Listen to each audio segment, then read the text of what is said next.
La STM vous souhaite la bienvenue à bord. Doing his best to get you there on time.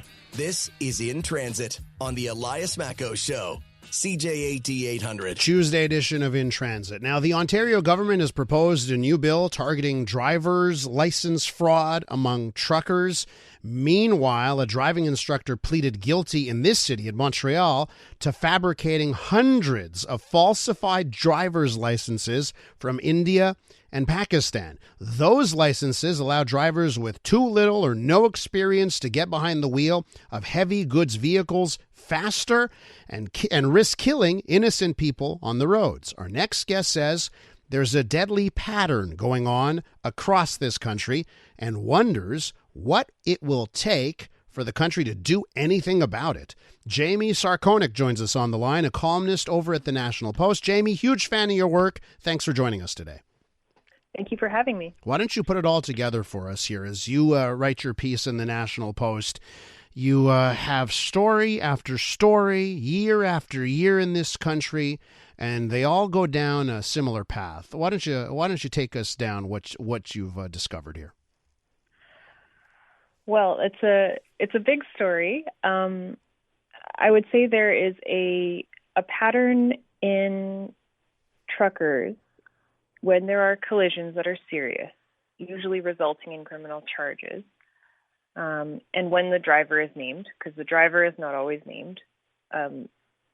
Since about 2016, most of them, if you actually look at their name, and sometimes if you go through court decisions about it, because these things play out in the courts that actually discuss their nationality, they're usually from India, is what I see. The trouble about making that statement is that even though early on in the Trudeau government, whether it be the feds, provincial governments wanting to rely more on foreign labor for truckers, decisions were made to say, yeah, we're going to bring in a lot more truckers from abroad to run these things because of a supposed labor shortage. No one thought to track nationality data on serious collisions involving transport drivers, which would be very significant in my view because of how dangerous driving an 18-wheeler is. I mean, you can take someone's life so easily in that kind of thing. If you cross the center line, it is disastrous. Mm-hmm. If you aren't paying attention, you can ram into a line of cars at a construction queue and kill multiple people, which has happened multiple times in Canada. This seems to happen a lot more than you'd think. So, drivers should actually always be watching behind them just in case when they're lined up waiting for construction to wave them through. But that is all happening. And again, no one really seems to have thought at the provincial level, hey, we should be tracking the data on this. So when I do a deep dive into all of these collisions that I can find on the public record, and it seems like most of the truckers named are Indian, and then I try to get that verified. Hey, are you guys keeping track of this? Can you tell me that the foreign drivers are not statistically more likely to be a danger on the road? No one seems to be able to say that because no one was ever tracking in the first place. You can't find a police force to even dare giving you that give you that data. They don't track it. You can't find a single police force that tracks that, eh? Well, I was asking the provincial transport authorities. When it comes to police, no, I didn't ask. But even talking to the provincial transport authorities, it's like they didn't have the infrastructure to track this kind of data. In Alberta, they're about to start putting that driver nationality on driver's licenses, which will make it much easier for police to track that kind of thing, and also just crime data as well. Mm-hmm. But when I talk to police, police won't even comment on individual cases what the nationality of someone is because they consider that well, they either don't want to answer you or they'll find a privacy reason. I don't think. Well, so can we talk about that hesitance for a second, Jamie? You know, because we've had the head of the Quebec Truckers Association on to talk about this on this segment that we do every day in transit. We've talked about this issue many times, and everyone is hesitant because their heart's in the right place. They don't want to, you know, with a broad brush, you know, sort of paint one community the same way. Nobody wants to do that. And, you know, but they'll come on and say, listen, there is a pattern here, as you're putting it in the National Post, that pattern. They're referencing that. Why do you think officials, transport ministries across the country are so hesitant to do something that would save lives? We're talking about people's lives here on our highways. Yeah, that's a tough one. I think the obvious one is there is fear of being called racist, and when you're dealing with a large amount of foreign truckers, like that's the obvious first accusation you're going to get. And then there's also just the IT infrastructure. You know, there's all these little procedural things that have to be done on back end if you want to track this kind of information. But they track all this other information in the world, you know, so it shouldn't be that difficult to get something together where you're actually keeping track of this, especially when as a policy choice you decided, yeah, we're going to rely on large amounts of foreign labor. You know, there should be a feedback loop telling you if that has caused any other problems, the most immediate being safety. But there's fear, I think, everywhere in being called racist. I think that's the most simple explanation. And that's a common response I've actually received to the article, because people are saying, you know, this has been an issue for years. Like, people have been observing this, especially if they've been working in the industry. They've been seeing it, and there's no conversation happening about it. So well, Jamie, listen, we're having the conversation.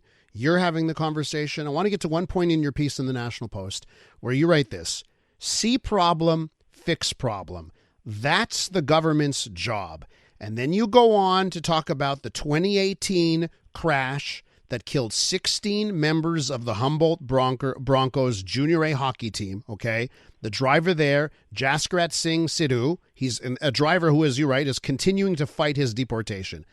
In Canada, if governments fail to act when 16 hockey players get killed, what hope do we have, Jamie, that they'll act when it's a mom and her kid, as we've seen in this province of Quebec? Boy, I don't want to say we have no hope, because I always have hope that things can be fixed. But it does take laying the blame in the right place. And it can't just be politicians shrugging and saying, wow, what a tragedy, and then leaving it at that. And then another part of that is politicians shrugging and saying, oh, well, we need to fix the roads and make them better and more safe. And yes, that's part of it. But there's another huge part of it where, again, when you're bringing large amounts of foreign labor over, and those people are operating vehicles like this, and they ignore a stop sign with a flashing light on it, or they do something like they're on their phone or their iPad, they're not actually watching the road, they're driving an 18-wheeler, and they plow right into a queue of traffic. Again, that's happened multiple times in Canada. That's killed a number of people. It's happened multiple times in this province in the last year, Jamie. I mean, like it's nuts. Let me read. I'll read your text message from a listener, Jamie. Okay, listener writes as we're talking. I'm South Asian, and I truly believe that South Asian truck drivers are the root cause of the dangerous escalation of truck accidents. I've been driving the 401 between Toronto and Montreal since the 80s. I've never seen it so bad in terms of dangerous driving. And when I look at the drivers, it's always a South Asian. This is not a racism issue, ! So there's one note of a listener, right? And it's just like, you know, it's such a basic duty of government to keep us safe. And they're failing here. They're failing here. And they're failing, again, from a mile away, the obvious thing is they don't want to be called racist. But when they don't deal with this, when they don't crack down on these kinds of immigration scams, because those are happening, there's cut corners happening at the training level. There is not enough enforcement on the road, because I've seen truckers cross the center line numerous times. I've had them following too close behind my vehicle on the highway, and it's scary. And I don't have any trust now when I'm passing a trucker. I pass them as fast as I can because I don't know who's in that car. Yeah. When they've refused to act on that makes people very skeptical of the group of people who are perceived to be driving most of those vehicles. And Jamie, there's a whole bunch of drivers from these same communities that have their license. They've been working for decades. They did everything the right way. And because of this new crop of drivers, they're being made to look bad, right? And that's the other thing here. There's all types of victims in this. Jamie, listen, I'm out of time. I'm going to direct all of our listeners to the National Post website to read your piece. It's entitled, "There is a Distinct Pattern of Trucker Crashes in Canada." You go into great detail. Jamie, thanks so much for your time. Thank you for having me. Jamie Sarkonak is a columnist over at the National Post. When we return, our referendum week continues. We're looking back at the 1995 referendum all week ahead of the anniversary on Thursday. I'm Dylan Playfair. And I'm Tyler Smith. We're putting loneliness in the penalty box by talking to some of our favorite athletes about the importance of friendship. This is Bromance. Bromance is brought to you by Charm Diamond Centers, proudly Canadian-owned and operated. Charm has been part of your love stories and bromances for over 50 years. And you can find Bromance on the iHeartRadio network or wherever you get your podcasts.